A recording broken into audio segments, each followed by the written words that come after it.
kişi olsa bu sefer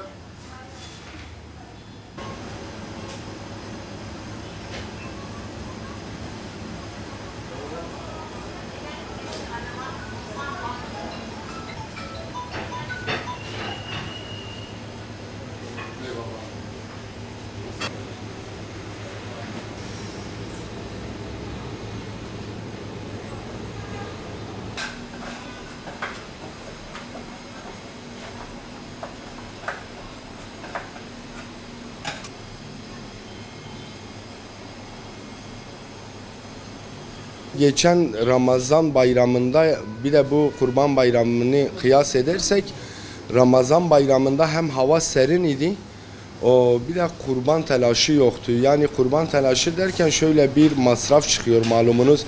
İnsanlar, kardeşlerimiz kurbana yöneldiği zaman alışverişlerindeki kısıtlanma mevcut oluyor yani ister istemez. Çünkü bir de şöyle bir etki de var. Ramazan ayında malumunuz hava çok serindi ve tatlı da iyi alınıyordu.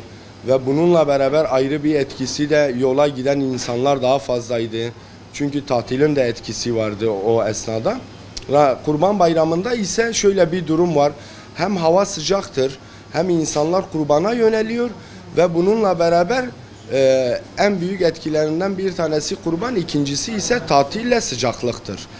Tatilin az olması da malumunuz bunun etkilerinden bir tanesidir. Biz satışları da şu şekil, mesela biz tabii ki tedbirimizi alıyoruz. Ramazan bayramı ile Kurban Bayramı'nın arasında her zaman en az bir 70-100 tepsi düşürüyoruz. Kurban Bayramı'nda düşürüyoruz. Çünkü bu söylediğimiz nedenlerden dolayı düşürmek zorundayız ki hani tatlarımız kalmasın diye tedbirimizi alıyoruz. Ama satışlarımız yine iyidir. Sabit müşterilerimiz var.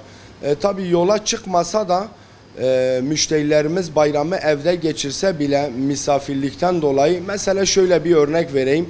8-9 kilo tatlı alan bir müşterimiz 4-5 kilo tatlı almaya başlıyor. Çünkü hem maddi hem de sıcaklıktan dolayı hem de yoldan dolayı etkilendiği için, yani ama yine tatlısız kalmıyorlar. Özellikle Diyarbakır kadayıfı kesin ve kesinlikle her evde bulunduruluyor. Biz genellikle mesela Ramazan ayında, Ramazan bayramında genellikle %70 biz tepsiyle veriyorduk. Ama Kurban Bayramı'nda ise %60-65 kilo veriyoruz, %35 tepsiyle veriyoruz. Hani dedim bu nedenlerden dolayı.